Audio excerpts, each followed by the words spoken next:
We have a live sporting event tonight, folks, a live sporting event that you can bet on, which is super exciting. I am Chad Millman from the Action Network. This is our UFC 249 betting preview, betting and DFS preview show. For that, I have a talented crew, Sean Zerillo, Malik Smith, Peter Jennings, talking DFS. Massive lineup, kicks off. Fights start going about 6:40 Eastern. DFS lineups lock at 6 p.m. Eastern in about 23 minutes. So I want to get to that first, mainly because yesterday, and let me, before we even get to that, let me just remind people, anything you need to know tonight about betting on these fights, download the Action Network app. It's free. Sportsbooks are dying to get you to bet on these events. Colorado, New Jersey, Indiana, Pennsylvania, like those 4 states, West Virginia, those 5 states all have mobile betting. They are all dying to get customers. They are making ridiculous offers to get people to bet these fights right now. Will the fight last 11 seconds? Will the fight last a minute? Those are all things you can go get action on. Go to actionnetwork.com. Check out the promos we have in the app. There's a story that catalogs all of them. Also, right now, Fantasy Labs, which offers the best DFS tools in the business. Yesterday, we added MMA as a tool. We happen to have Peter Jennings, one of the founders of Fantasy Labs, one of the founders of Action Networks, one of the best DFS minds in the business, to talk us through as you get thinking about locking your lineups in the next 22 minutes. Pete, what's going on, buddy? Excited for this. Huge contests on DraftKings and FanDuel specifically. DraftKings went really heavy and they sold out 555 with 100,000 to first already. Looks like we have 50 minutes. I think they moved it to 4:30. There's 4:30 Mountain Time, 6:30 Eastern, so you have a little bit of time. They've posted some new contests, which is really exciting. It filled so fast that they have another 555, $100,000 total prize pool, which is great. And yeah, you teased it. Very excited about the tools that we have at Fantasy Labs now. You can make 150 lineups quickly on Fantasy Labs, which is great. And it should be an exciting night. I have not done that much MMA DFS, but I have been researching a lot tonight. And with these tournaments, if you can find some good underdogs, I think there could be some really nice value in being contrarian. So I'm excited. Obviously want to see the Ferguson fight myself, and should be a lot of fun to have live sports back. I've been watching League of Legends, so it's nice to get away from esports into MMA. All right, so you can talk about this specifically as you've been researching for a little while. When you look at the fights tonight, how would you stack a lineup? Yeah, so in tournaments, I think you want to avoid opponents. I think that's a pretty basic strategy that you can take advantage of. And with just the pricing, you're going to have to take some dogs. You can go with a more balanced lineup. The match that I actually like, I do have a bet on Pettis, so I will be building a lot of lineups around him.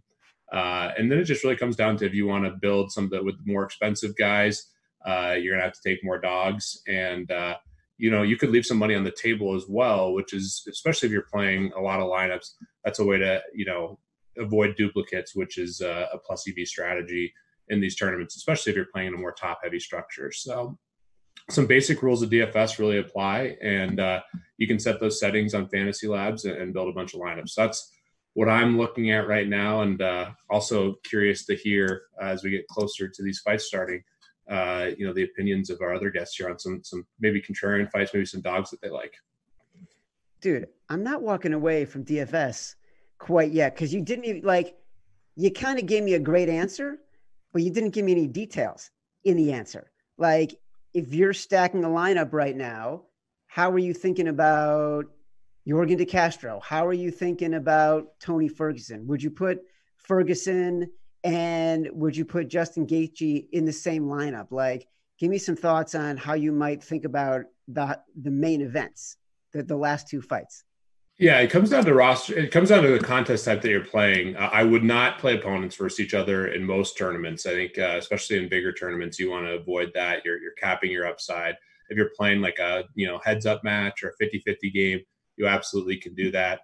I have Ferguson in my main lineup right now. I feel pretty confident with him. He's our highest projected player on Fantasy Labs. He is going to be a pretty chalky option, I think, which is somewhat concerning in top-heavy stuff. But I really like that matchup. And then Pettis, who I mentioned before, is someone that I'm locking in my lineups, and someone I actually made a bet on, and the line's moving a little bit towards Pettis. One thing I've thought about in general as sports come back is that there's going to be a little bit more variance, and I do want to be targeting some underdogs, specifically in MMA. I think there's a lot of value in DFS and doing that just because they're going to be lower owned. So that's really where I've been researching and trying to decipher some of these underdogs. And, you could go and fade Ferguson and go against him. I think that could make a lot of sense in like a top-heavy tournament. But in the heavier stuff, I'm going to go with Ferguson myself. All right, let's talk about the betting for a second, because that's where we have a ton of activity. Yes, again, don't forget, go download the free Action Network app, go to the Action Network site, look for those promos. They are legit, they are valuable, and they will make you guaranteed money tonight. Not that I want to sound like Saul Goodman or anything, but those are the things that you want to look for, especially for customers in Colorado, New Jersey, Indiana, West Virginia, Pennsylvania. Go check them out. Sean Zerillo, Malik Smith. Tell me right now, let's talk about the Hardy DeCastro fight first. Greg Hardy, obviously everyone familiar with who he is. Yorgan DeCastro. Zerillo, you had a great stat in your write-up that cataloged how fights with heavyweights tend to end compared to the rest of UFC fights. Explain what you found, what stats you were looking at there. Yeah, so generally about 55% of UFC fights end before the scorecards finish inside the distance. In the heavyweight division, that bumps up to over 70%. And you have to think about it realistically in terms of the heavyweights who, don't want to knock guys out. There's a fight like that on the undercard with Fabricio Verdum and Alexei Oleinik, guys who are good at submitting other fighters. So if you think about it in terms of guys who are actually trying to knock one another out, that stat's got to be closer to 80%. So just in the heavyweight division, there's a lot of volatility and a lot of value in betting underdogs. Our friend and editor, Michael Levoff, has said constantly that in a UFC heavyweight fight, it should just be minus 110 on both sides, basically at all times, unless there's a significant mismatch. I think Hardy's getting a lot of play just because of his name. I've seen a lot of people including him in parlays. He's a pretty terrible human being, but we could leave that aside and just focus on the fight and the betting aspect of it. DeCastro has some pretty rare power. He hasn't really fought that many guys with big names yet. I pointed this out in my article. He doesn't even have a Wikipedia page. Most people don't know who this guy is. Casual fans certainly don't know who he is. He senses that this is his moment. It's his make or break moment in terms of being a UFC fighter, a main roster fighter, and just kind of going back to what he was doing previously. So I certainly think he's got a legit chance tonight with that rare power that he has. Hardy's, skills are still pretty raw. DeCastro specifically said, I want to fight him now. I want to fight him before he's good. Hardy has a lot of potential. It just remains unfulfilled. And I think at a plus 185 price, plus 175, plus 165 is the bottom. That's certainly worth taking a chance on DeCastro. And then for purposes of DFS lineups, I think he's going to be a guy that people, again, don't really include because they don't really know much about him. Listen, I've written 7 books, 4 of them bestsellers, including this one right here about UFC champ Chuck Liddell, My Fighting Life. Everyone give it a look. I can read from it aloud if you'd like to. And I don't have a Wikipedia page either, so I am not going to hold that against Yorgan DeCastro. Malik Smith, do you have a take on this fight? I know you've got takes on other ones too, but what's your take on Hardy DeCastro? My take is to follow Sean Zerillo because he's really smart and he wrote a very, very well thought out analysis of the fight. To echo what he said, Hardy obviously is extremely raw. He played football. There's probably some upside to that too, right? The fact that he played football, being on the big stage. There won't be any fans in the stands, but, this is his shot to kind of continue to show that he can be on the stage with these guys. But I think guaranteed this fight ends with someone getting knocked out. So if you're going to bet anything, that would be my number one thing to bet if you're not really sure which way to go. We'll get to that a little bit later, but I'm leaning more towards that than who will win this fight particularly. Then I know you love the Cowboy Cerrone fight, the Pettis and Cowboy Cerrone fight. So give us your breakdown on that one. Yeah, I mean, listen, Cowboy is extremely popular. He's, I believe, when he steps into the ring, he'll have the most fights in UFC history. If he were to win by finish, I think he'd have the most finishes in UFC history as well. He's, been around for a really long time. He's been very good, and I think that's going to boost some of his value. But he's lost his last 3 fights, and I just, actually ESPN did a great story on him, and he kind of talked about how he sees the light at the end of the tunnel, and he feels like he's getting a little bit older. And the more he talked, the more I'm like, I don't know if I want to bet on a guy who kind of sees the light at the end of the tunnel, especially if he's, trying to get off of the losing streak. So just off of that, and the fact that I thought that this was a close fight anyway, I felt like it was just easy to fade Cowboy. As likable as he is, Pettis is no slouch. He's been a champion before. I think Pettis probably takes this one. We'll get to how he takes it, but I'm betting Pettis straight up in this particular fight. Well, why don't you tell us? How do you think he takes it? Well, I was going to build to that, Chad. I think we were going to get to that a little bit later, but I think. Are we? I don't know. I got a rundown in front of me here, man, and I'm not wearing my glasses. I can't see it all. So if you want to wait, we can wait, but I don't want to. So just tell us how he's going to do it right now. These 2 guys are no strangers to getting bloody and beat up. So I don't see Cowboy having the stamina to make it all the way through. I think he loses by a KO TKO. Peter Jennings, you got a thought on that? Are you just listening? Are you trying to glean information so you can take advantage for later on tonight? I'm trying to glean information, and to be very candid, I know so little about MMA in general. So I'm trying to look at the betting markets, look at line movement, look at potentially some mispricings, and trying to apply game theory in DFS. A lot of sharp people are on Pettis, so I'm happy to hear that it seems like collectively we're on Pettis, so I feel good about that bet. And I'm just really trying. My concern right now is I feel like I have a pretty chalky DFS lineup. And I'm trying to figure out a way to differentiate it so I give myself a chance to win and not have a duplicate lineup as well. So I'm looking for that contrarian play. That's what I'm really trying to figure out. Explain to me, though, you just said something really interesting, which was you don't know a lot. So you're reading the market and trying to figure out how to take advantage. If you don't know that much, what do you look for in the market to take advantage? Because I would guarantee like a lot of people who are going to watch this and a lot of people who are trying to bet on UFC are doing it because they're excited to bet for the first time in a while. And this is what's available. So how are you managing that when you talk about that? Yeah. So historically, especially in the early days of DFS, you could derive your projections and do a lot of your modeling based on what the markets were saying, specifically around the sharp books. If you're trying to figure out what baseball team to stack, you could look at the highest team totals and look at the team totals that have risen throughout the day. So I'm trying to decipher, okay, who are my favorite, overall bets? Are they getting positive line movement? Are some of these dogs getting steamed up right now? So I'm looking at line movement in a big way. And then another thing with DFS is you can identify who's going to be chalky based on their price relative to what their odds are. So someone who's relatively cheap, who's a big favorite, is probably going to be very popular. So I'm really trying to go through and identify who the top values are and potentially figure out 1 or 2 of them to fade, and then figure out what underdog might have some value that I think could win. So that's what I'm trying to learn from the markets. And it's a fun exercise learning from everyone who really does know MMA, because I certainly don't. Zerillo, what do you think of his theories there as someone who knows MMA, who knows UFC, who does DFS, who's building a lineup, and is thinking a lot about the betting?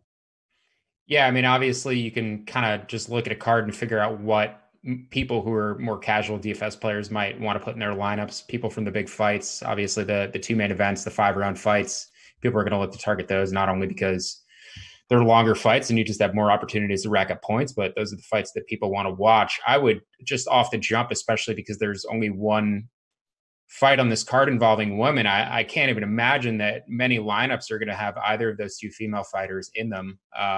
So just, by the nature of the fact that it's majority of men playing DFS and it's 2 women fighting, I think people are going to be tepid in selecting either of those fighters. So maybe looking at one of those one of the other preliminary card, underdogs could pop. Charles Rosa, Nico Price seems like a really big swing fight against Vicente Luque. Luque, I believe, is 9,000 on DraftKings, so he's pretty pricey. And that could easily be a swing fight that ends early and ends by knockout for Price. So if you want to get a little bit crazy, including a name that's off the radar, like I said, I like De Castro, but another name, who's not fighting on the main card, or potentially a female fighter that people might just avoid entirely, could be a way to just go completely contrarian with the DFS lineup. All right, let's talk about Dominick, Cruz, and Henry Cejudo. I know this is a fight that you guys are all thinking about. Zerillo, start with your breakdown and where you find the edge. Yeah, so Cruz has been off for 41 months. He's had a bunch of surgeries. Cejudo has been an underdog in his past 3 fights, yet he's won 2 titles in that time and defended one once. So both guys have, plenty of arguments for and against them. This is a really tough fight to break down from a betting perspective, just because there's so many different factors you would want to figure into your handicapping. And to be frank, I've bet on so many fights like this before, where you have somebody coming off of a layoff and a favorite who's, more in tune, a little bit sharper. And you pretty much know the fate of your bet the moment that the fight starts. And it's a really tough one to watch when you know that you're on the wrong side of it right away. If you're on the favorite and you see that the underdog immediately looks like they are in a coin flip fight, or you're on the underdog and they just have absolutely no movement or athleticism because they've been off for so long, and look up against it right away. So it's not a fun place to be when you have a bet on the wrong side of a fight like this. I think Cruz is a fun guy to consider putting in underdog parlays, something like that. An exact result by decision plus 275 probably has the most value on the board in this fight. But beyond that, I could see this going a variety of directions. Cejudo is the number 3 pound for pound in the world. He kind of has some extra special qualities when you watch him fight. Cruz will have a size advantage, but you're going to watch Cejudo hitting him with his boxing and go, wow, this little guy can really punch.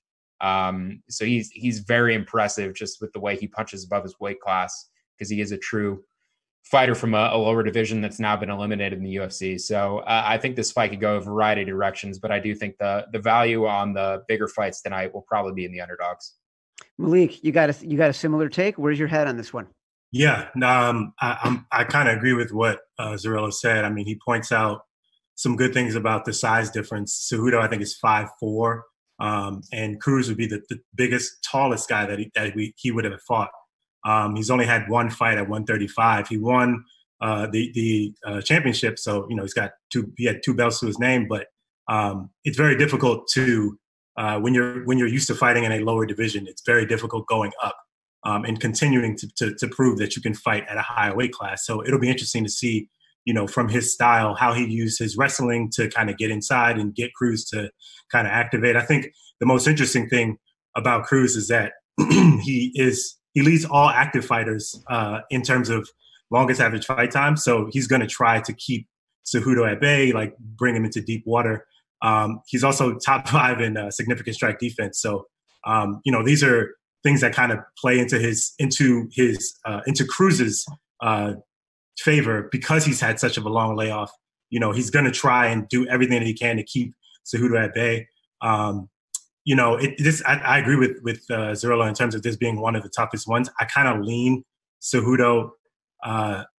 There's a bet Cejudo to win in the 4th round, the 5th round, or by decision, and I tend to lean that way. But I find it hard to fire on this one at this point, just because it's such a close fight, and because as much energy as I think Cejudo is going to come out with, I wonder how much of that is going to be neutralized by Cruz's style and his game plan in terms of just making sure that this fight goes as far into the 5th round as it possibly can. Speaking of bets, go check out all the promos at actionnetwork.com for the fights tonight. They're insane. Sportsbooks are desperate for you all to come back as bettors and to get your money down in the fight tonight. Let's talk about Tony Ferguson and Justin Gaethje. Look, Ferguson is the favorite. Ferguson has been the favorite. The odds have sort of settled around minus 150, minus 160. But Zerillo, you happen to feel strongly about a particular bet in this fight. Lay it on us. Yeah, I bet Gaethje on the money line a little bit earlier in the week. I got a number closer to 185, so I'm pretty happy with that. But this is going to be a very aggressive fight. It's highly likely to finish inside the distance. These guys have fought a combined 51 times. 42 of those fights have ended before decision. So that's 83%, which is right about where the market is in terms of whether or not the fight would finish inside the distance. I think Gaethje is just a tougher matchup for Ferguson than Khabib would have been. That's who Ferguson was training for, and that's who Gaethje is replacing. His defensive wrestling is really sturdy. He's going to be able to keep the fight on the feet. His striking is extremely violent. There's a reason the guy's called the highlight. There's fewer people in the world who come forward with their hands like he does. It's something to absolutely behold. I can't even describe it. So you should check it out for yourself tonight. But Ferguson is a tough guy to doubt. His stamina base is unlike any other fighter. He's going to be able to go all night. So the longer this fight goes, the more it is to his advantage. But I don't think Gaethje is going to give him a moment off. He's going to pressure him right from the jump. I would be most concerned from a Gaethje betting perspective that Ferguson takes this fight to the ground and tests out his jiu-jitsu on Gaethje. It's not really a aspect of Gaethje's game that we've seen before, that he's had to test against the guy who's as good as Ferguson is. And Ferguson tends to get a lot of submissions. So there's some pretty juiced odds on Ferguson by submission, juiced odds on Ferguson by decision. I don't know if he certainly can knock out Gaethje. I just don't know if I see that happening. So that's one of the three ways I see the fight kind of going down. But Gaethje by knockout, I would just bet the money line, but that's how I see this one ending. Malik, what's your take? Yeah, I think he was right on the money when he said Gaethje is violent, right? Like the guy leads all active fighters with 8.5 strikes per minute. That's a lot of freaking strikes. He finishes pretty much every time he's in the octagon. So I think that this fight definitely ends with inside the distance. One of the interesting bets that I saw was most takedowns. Right now it's Tony Ferguson plus 250, minus 200 for them to tie, and plus 475 for Gaethje. Tony Ferguson averages 1.4 takedowns per 15 minutes. I think Gaethje has attempted like one takedown in the UFC. So, plus 250 for Tony Ferguson to at least attempt a takedown and actually, be able to do it, to me seems, if I'm getting plus 250 for that, I'd absolutely fire it on that bet right there. As far as who wins, it's tough. I mean, I think Ferguson enjoys getting hit. Like, I think him getting punched 8.5 times in a round, I think he would actually enjoy that. He seems to like getting all bloodied up. So I don't know if Gaethje can be violent enough that he would stop Tony Ferguson, who he fought 6 months after having surgery on his knee and actually came out and won. I mean, the guy's an absolute animal. This is another tough one to take, and I think, obviously Ferguson is the more popular guy. I think a lot of people, a lot of the odds are juiced in his favor. A lot of people really like him, so it makes you a little weary about jumping on that. But I think him winning by knockout is very, very likely. All right, so in the last couple minutes here, let's go through, Malik, you just mentioned a couple of props that you like a lot. You love the takedown prop. You love winning by a knockout prop. If not those two, give us your favorite prop for this card for UFC 249. Me first? Yeah, you first. Oh, that's tough. Honestly, the Ferguson one was probably my favorite. I don't know if I have another one that I feel super duper strong on. And I would also like to point out that one of the other bets that I wanted to make in this fight will not be able to happen because one of the fighters tested positive for COVID-19. So thanks a lot for that, Mr. Souza. But yeah, I would say I feel really strong about that Ferguson takedown prop. It just feels like something that's more likely to happen than Gaethje even attempting to try to get a takedown against Ferguson. Sean Zerillo, your favorite prop? Yeah, so the one kind of contrarian one I've been thinking about is the Ngannou Rosenstrike fight, the other heavyweight fight. either over 1.5 rounds or to finish on the scorecards at plus 240. I think the over 1.5 is plus 105. Rosenstrike is over 70 kickboxing fights. The plan to beating Ngannou is just to avoid getting punched in the face by him for as long as possible. So I think you might see him try to just back off and fire his strikes and back away. That's what Derek Lewis did when he beat Ngannou. Everybody's going to be betting under 1.5 rounds, going to be betting Ngannou to win by knockout. Those lines haven't seemed to move super drastically, and the plus money's kind of stayed on the contrarian side. So if you're looking for something that nobody else is probably going to be betting and want to get a good price on it, that's where I go. Peter Jennings, have you figured out a prop or a lineup that you want to share in the last 30 seconds of our show today? Again, I'm going to go back to Pettis. I like him. I was able to get him minus 130. It's moved to minus 145, and at 8,200, I think he's my favorite DFS play. And you guys might have sold me on fading Ferguson. I think he's going to be really chalky in DFS, so that could be a really interesting play. I did see that that was minus 450, that match to finish, which was way more of a minus favorite than any other match on the board. So that's really intriguing to me. All right, folks, there you have it. UFC 249. We finally have live sports. Download the Action Network app. It's free. Check out all the promos all the sports books are offering. They really want you to come bet tonight. They are making it super easy and super lucrative. Go to fantasylabs.com. Check out the new DFS tools for MMA. Build a lineup for tonight's fights. The lineups are going to lock in the next half hour or so. Thank you for watching. Good luck tonight.